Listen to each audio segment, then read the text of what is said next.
অতি দ্রুত যেন তার ফাঁসি কার্যকর করা হয়। ফ্যাসিস্ট হাসিনা তার সর্বোচ্চ শাস্তি মৃত্যুদণ্ড দিয়েছে। আসাদুজ্জামান কামাল শেখ হাসিনার নির্দেশনা বাস্তবায়ন করেছে, তাকেও ফাঁসির রায় ঘোষণা করেছেন এবং মামুনকে 5 বছরের কারাদণ্ড দিয়েছেন।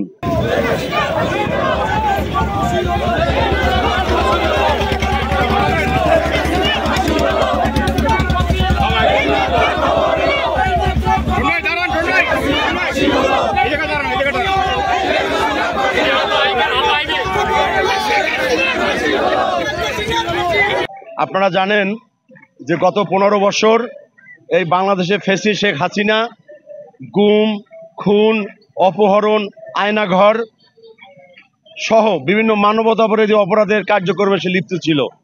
একদলীয় শাসন ছিল, তার আঙ্গুলে হেলানে এই বাংলাদেশের বিচার ব্যবস্থা পরিচালিত হতো। সারা বাংলাদেশ, সারা দেশ, জাতি আজকে বহুল এই প্রতীক্ষিত রায় দেখার জন্য আমরা অধীর আগ্রহ অপেক্ষা করেছি।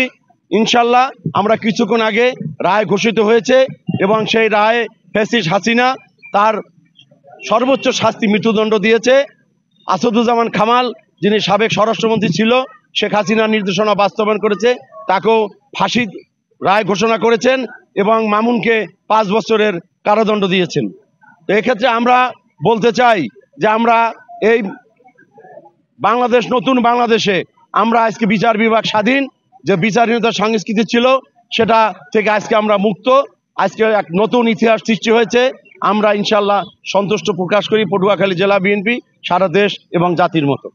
আজকে বিচার বিভাগ তার সত্যিকার তদন্ত করেছে এবং তাদের সর্বোচ্চ সাজা হয়েছে এবং আপনার যারা তার সাথে সহযোগী ছিল তাদেরকেও সেভাবে খুঁজে খুঁজে বের করে ইনশাল্লাহ এই রায়কে কার্যকরী করার, এই যে আমাদের এই 18 কোটি জনগণের দাবি। আমাদের কারো ভাই গেছে, কারো বাপ গেছে, কারো মা গেছে, কারো সন্তান গেছে, সেই কষ্ট তারা বুঝছে। একটি মামলা রায় হয়েছে, আগামী দিনে যত মামলা রয়েছে সে সকল মামলায় যেন তার এভাবে ফাঁসির রায় ঘোষণা করা হয় এবং অতি দ্রুত যেন তার ফাঁসি কার্যকর করা হয়। আর আজকে যেহেতু আমরা এখানে সবাই উপস্থিত হয়েছি, আমাদের আসলে আনন্দ করার কিছু নেই।